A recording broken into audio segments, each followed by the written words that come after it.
108年度课语能力中级及中高级认证，书写测验题型认识。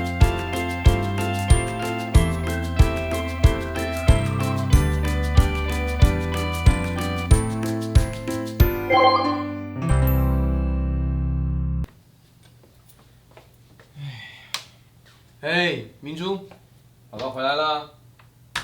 明珠在吗？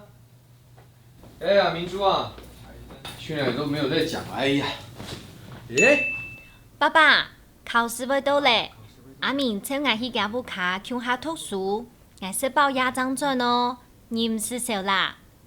他干嘛走那？他是白痴嘛？而且他妈妈明明就在后面。你先不要看，你先不要看，你先不要看。有请天数出港门前，请下一种字条的留法本不下人，本记得完成。诗书最少要有25个字，包括标点符号，做唔得直接抄满记地步的记的。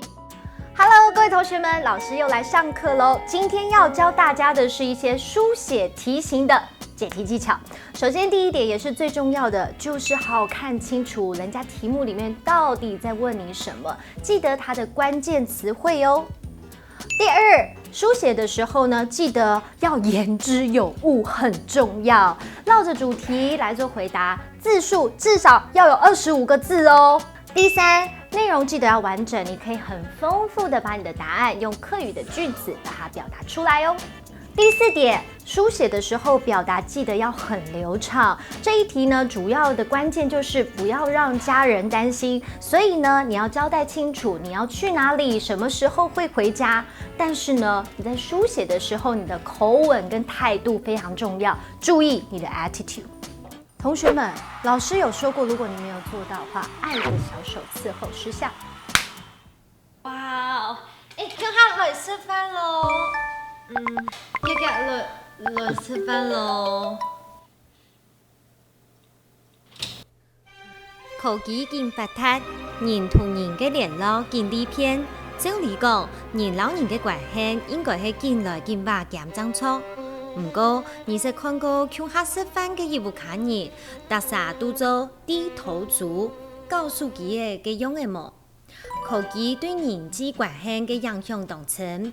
請寫出你嘅觀察，也係親身經驗，用科技留現代生活做題目，說明你對生活有乜嘅影響。大約250個字到300個字。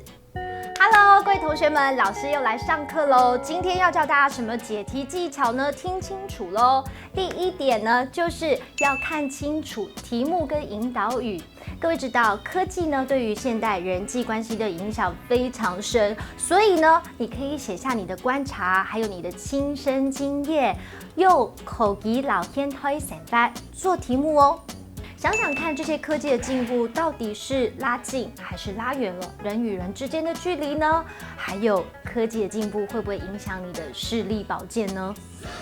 第三點，同學們記得故事的完整性很重要，起承轉合都要顧到，最後的時候記得把它縮回來哦。因為呢，譬如說科技對於現代生活的改變還有衝擊。各位同學們，最後面這點你一定要聽清楚了。作文加分有3大技巧。第一點，看清楚題目很重要。第二點，條理清楚，扣緊題目，言之有物，符合字數。最後一點非常重要，記得你的起承轉合全部都要顧好哦。同學們一定要加油哦 ，fighting！